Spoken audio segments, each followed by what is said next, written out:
Learning and memorising every single note on the fretboard is an essential skill for every guitarist. Even if you decide not to delve too far into the world of music theory, I would argue that learning all of the notes on the neck will improve your theory and improve your understanding of the fretboard. It's kind of like going to a new town or a new city and not having a map. You'll probably be able to find your way around okay after a while, but you will definitely improve your chances and be able to arrive there quicker if you have some kind of a map. So in this lesson, I'm going to present to you two methods that I personally used to be able to memorise every single note on the fretboard.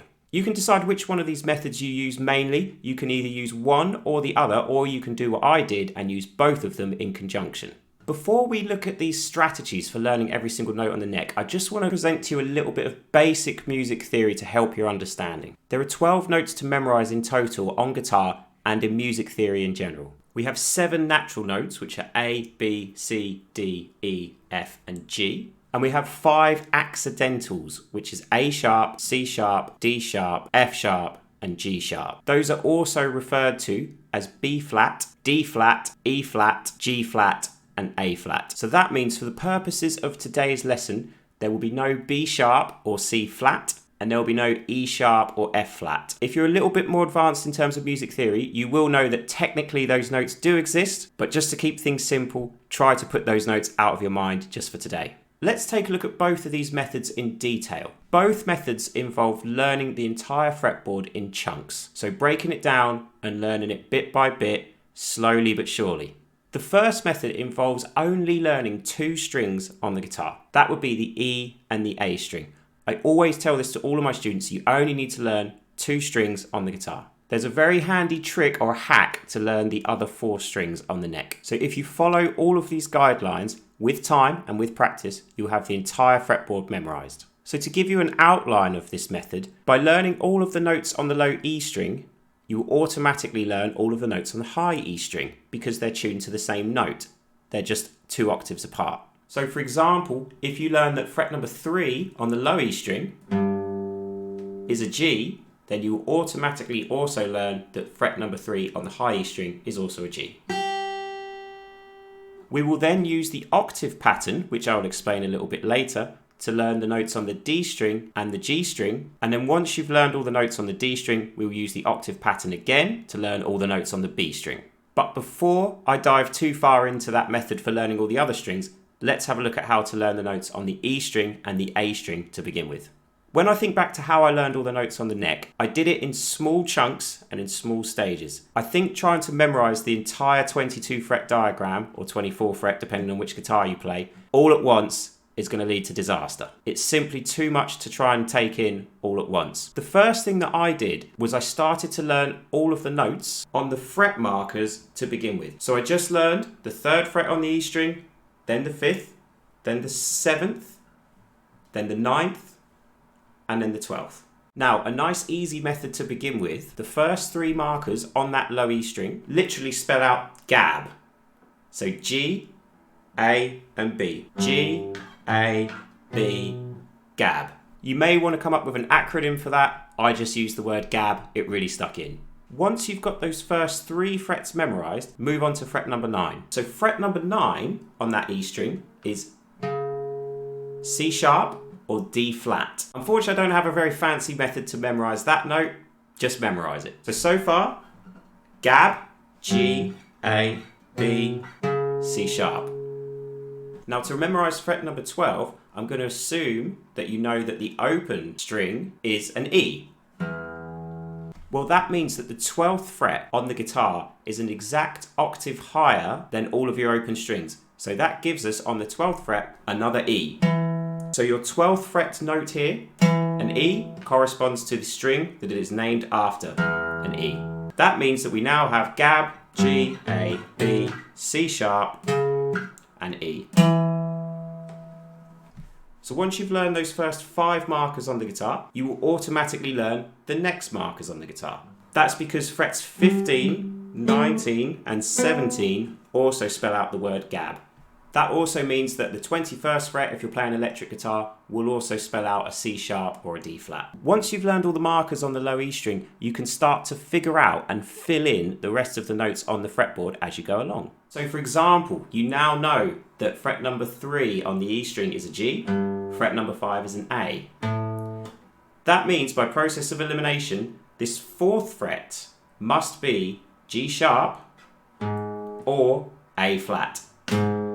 The same method works for every other place on the fretboard. So we learned fret number 5 is an A, fret number 7 is a B. That must mean that fret number 6 is either A sharp or B flat. B goes straight to C because this note here is C sharp or D flat. After C sharp comes D.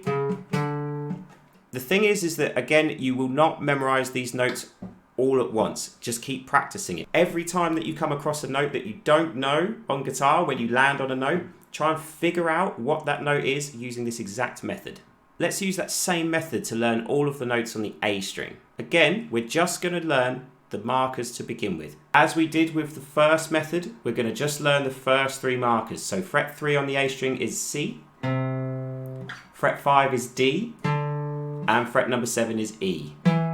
So that spells C-D-E. Again, you could come up with a very nice acronym for that. I prefer to refer to the most popular music format of the 90s, the CD, and then put an E on the end of it, C-D-E. Once you've memorized C-D-E, we're going to learn F sharp, which is fret number 9. F sharp is also called G flat. There's not really a fancy way to memorize this. Just remember that fret 9 is F sharp or G flat. And again, our double dot on the guitar means octave. So fret number 12 on the A is the same as the open string, which is also an A. Now that you've learned all of the markers up to the 12th fret on the A string, you've automatically learned the markers past the 12th fret. So if our first 4 markers were C, D, E, and F sharp, that means that our next 4 markers past fret 12 are exactly the same. C, D, E, and if I had a 21st fret, that would be F sharp. All right, great. So by using the same process of elimination, you can also figure out the other notes on the A string. So for example, we know that fret 3 is now C, fret 5 is D, so by process of elimination, fret number 4 is C sharp or D flat. We'll pick another random one. Fret number 7 we already know is E, fret number 9 is F sharp or G flat. So by process of elimination, there's no E sharp as we said at the start of the lesson, we're going straight to F. Use that fill-in method to learn all of the other notes on the A string. So I mentioned earlier that all you need to learn is the E string and the A string and the guitar, and then you will be able to memorize every single note on all of the other strings. To do that, we're going to use a system called the octave method. If you are an experienced guitarist, you will have already come across these octave shapes on the guitar before. But if you're a beginner, don't worry, because I will explain them right now. I personally found these methods to be the most effective way to memorize the notes on the neck. This means that by learning all of the notes on the E string and the A strings, you automatically learn the notes on the D and the G strings respectively. The octave pattern on guitar involves taking your root note or your starter note. In this example, I'm going to do a G. To find the octave higher, we're going to skip a string. So we're going to skip the A string. We're going to go to the D string and we're going to go 2 frets higher. So skip a string, 2 frets higher. That gives us a G. That same pattern applies to every single fret on the fingerboard. So here's an exercise. If I know that fret number 1 on the E string is an F, 2 frets higher and skip a string, that's also an F. If I know that fret number 5 is an A, 2 frets higher, skip a string, also an A. If I know that fret number 7 is B, 2 frets higher, skip a string, is also B. Fret number 8 is a C, 2 frets higher, skip a string is also a C. And if I know that fret number 10 is a D, 2 frets higher, skip a string, fret number 12 on the D is also a D. You can also use that same method to trace back notes that you don't know on the D string. So for example, if I don't know what fret number 8 is on the D string, I can trace it back. So I can go 2 frets lower, skip a string, figure out this note, which is an A sharp or a B flat. The exact same method can also be applied to the A string and the G string to memorize all of the notes on the G. We're going to use the same skip a string and go up 2 frets method to learn all the notes on the G. So if I know that fret 3 on the A string is a C, skip that D string, go up 2 frets on the G to fret number 5, and there's your C. So that means that open A, skip a string, go up 2 frets, that gives us an A. Fret number 1 is A sharp or B flat.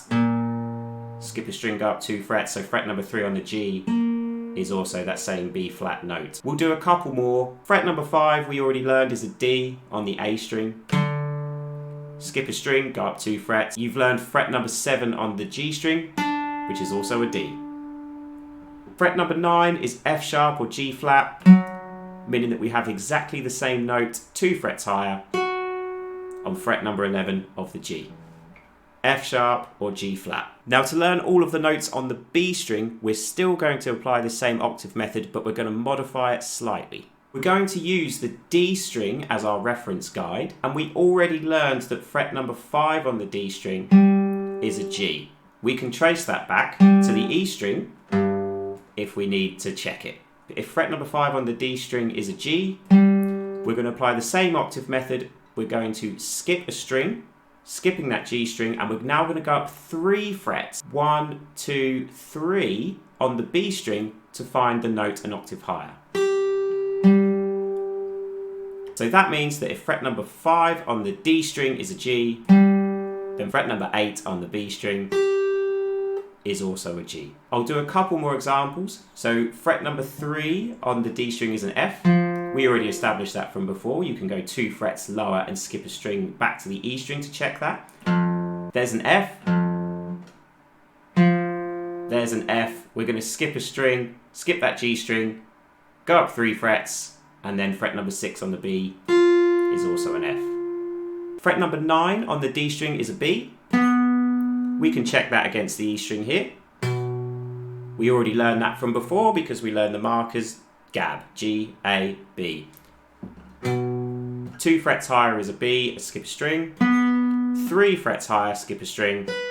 There's another B. That just happens to correspond to the open string as well.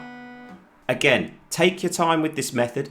Rome wasn't built in a day, so make sure that you practice it. Make sure you keep checking those notes. Every time you land on a note that you're not familiar with, use this method to check it. I would advise against trying to look at a fretboard diagram and just trying to memorize everything straight off. Try and use this method because I think the best way most of us learn is by doing. So take a good educated guess at what the note could be and then check it against your fretboard diagram to see if you're right.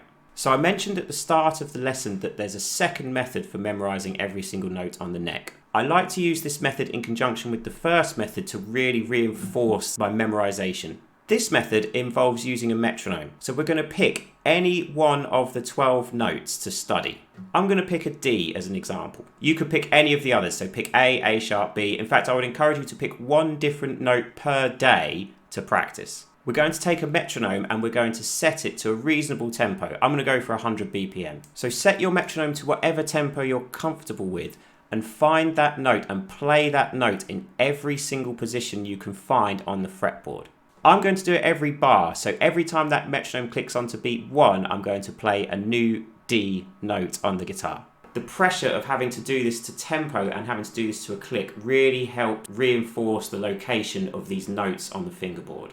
So 1, 2, 3, 4, D, 2, 3, 4, D, 2, 3, 4, D, 2, 3, 4, D, 2, 3, 4, D, 2, 3, 4. D, 2, 3, 4, D, 2, 3, 4, D, 2, 3, 4, D, 2, 3, 4, D, 2, 3, 4. Those were all the possible locations I could find for D on my guitar. If I was playing electric, there would be more. I would also encourage you to say the note as you're playing it and as you're watching your fingers move on the fretboard, because again, that will really help to reinforce the location of where those notes are on the fingerboard.